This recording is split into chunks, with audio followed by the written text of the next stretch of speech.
To give us an update on COVID-19 in our particular area, Dr. Linna Li is with me, and she's the acting medical officer of health here at the Leeds Grenville Lanark District Health Unit. Dr. Li, welcome to the program. Thank you, and it's good to be here. Well, thank you for coming in.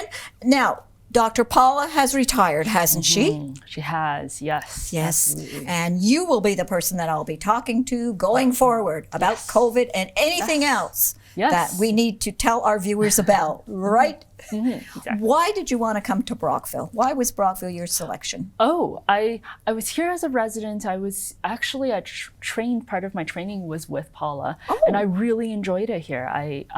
The smaller, more rural area is more my jam. Like it's more what I want my life to be like. And so when there was the opportunity to come here, Paula announced that she was retiring, and I thought, my God, I love the community here. I love the health unit here, and I was really excited to apply for this job, and I'm delighted to be here. Good, glad to hear. Well, we're glad to have you. So we are a small rural area, and has COVID, is it because we're going into the cooler weather and people are staying in a little bit more, are the numbers starting to go up with people getting COVID?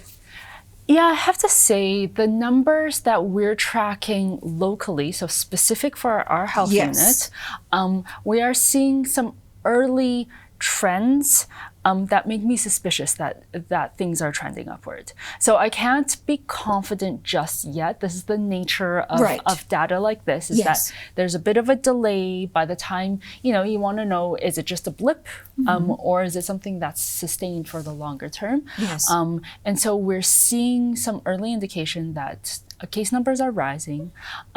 We're looking at a number of different data pieces that give us similar information in that trend. Yes.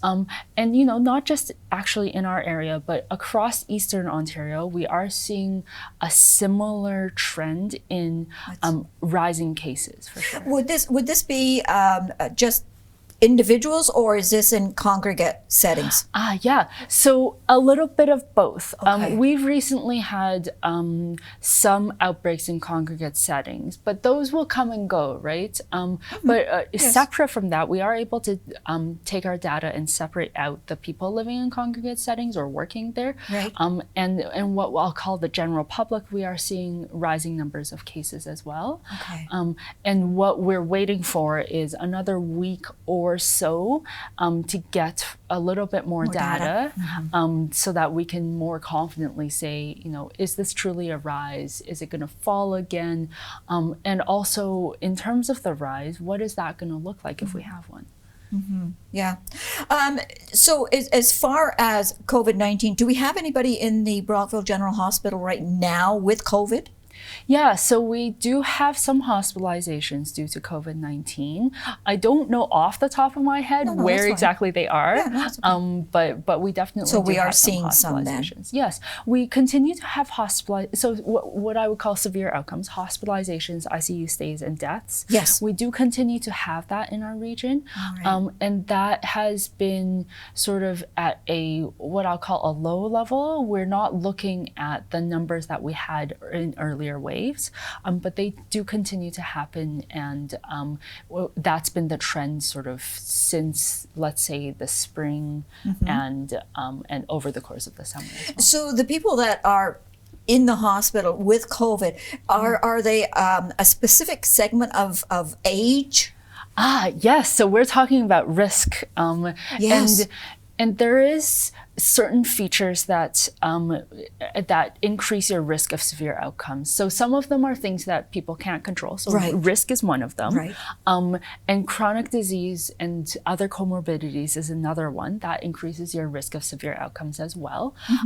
Some things that you can control, so for example, vaccination status, especially recency of vaccination, so the more recently you've had your last dose of COVID-19 vaccine, and to some degree, the more doses you've had, that decreases your risk of severe illness. Which is a great idea to have the vaccination. Absolutely, yes. Okay, now I've been referring to myself, and I say that I've had the fourth dose of vaccine. But really, it's the fall booster, which I would refer to as the fifth one that's out there that I still need to get.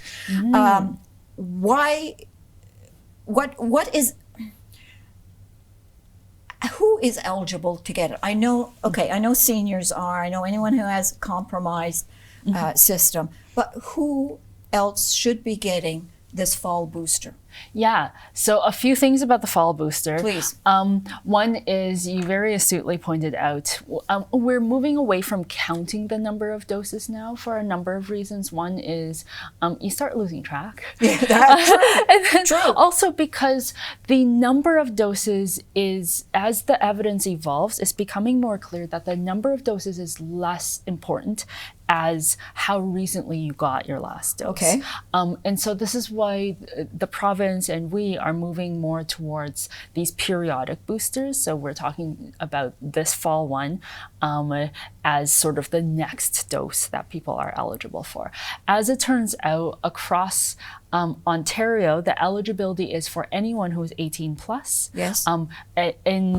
So anyone who's over the age of 18 is eligible for the booster. Anyone 12 to 17 with certain comorbidities or certain specific illnesses are also eligible for this fall winter booster, yes. which is that bivalent vaccine. In terms of who would be sort of greatest benefit in getting the vaccine. So definitely people who are the most vulnerable, I would most strongly recommend getting the vaccination. And I should say, as a part of public health, for me, my perspective is everyone who's eligible, the sooner you can get the vaccine, the better it is for not just protecting yourself, but also the people around you, your community and your loved ones. But for people who, are particularly high risk, so that would be those who have immunocompromising conditions, or are on immunocompromising medications.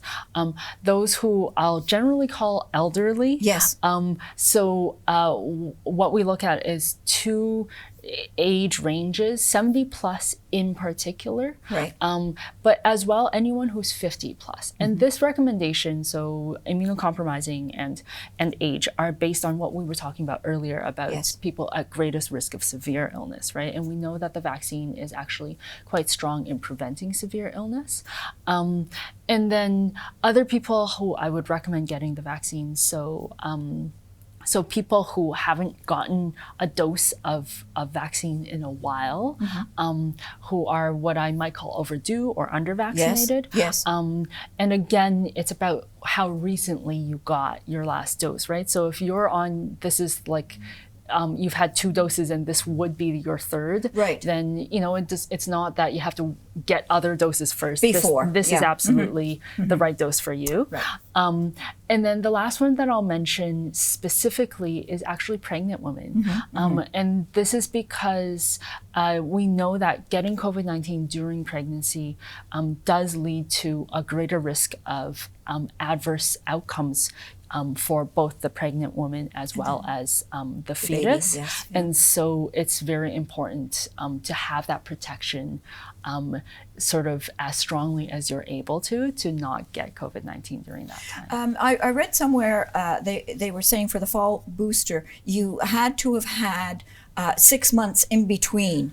Is it necessary to wait the 6 months? Yeah, so this is a piece of, I think it's not always as straightforward now as it was before, right? Yes. So you don't have to wait 6 months. Oh, good. Okay. 6 months is what we recommend as an interval, because as it turns out, this is the tricky thing about the immune system, is that the time since your last dose makes a difference. Having it too long ago means you lose protection, but yes. having it too soon means that your immune system may not allow the vaccine to be as effective as it could potentially be. And so 6 months is what we're considering sort of the recommended interval. Guideline? Yeah, but the minimum is actually 3 months. So for people, especially people who are at highest risk of severe outcomes, having it as soon as 3 months is definitely something people are eligible for, and something that people can consider to maximize, the time since last dose Yes. in preparation for the fall-winter respiratory season.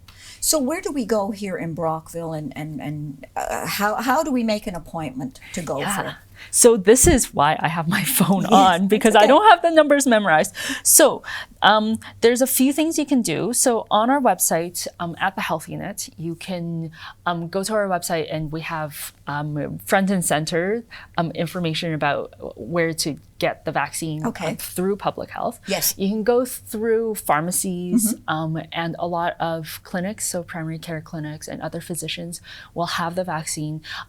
Oftentimes, by now, you probably know if you're a person whose family doc, for example, carries the vaccine. You probably know by now, but check in with your family doc. Yes. And then check in with the pharmacy to see if they carry that fall booster. Most do. Most do, okay. So that's one thing.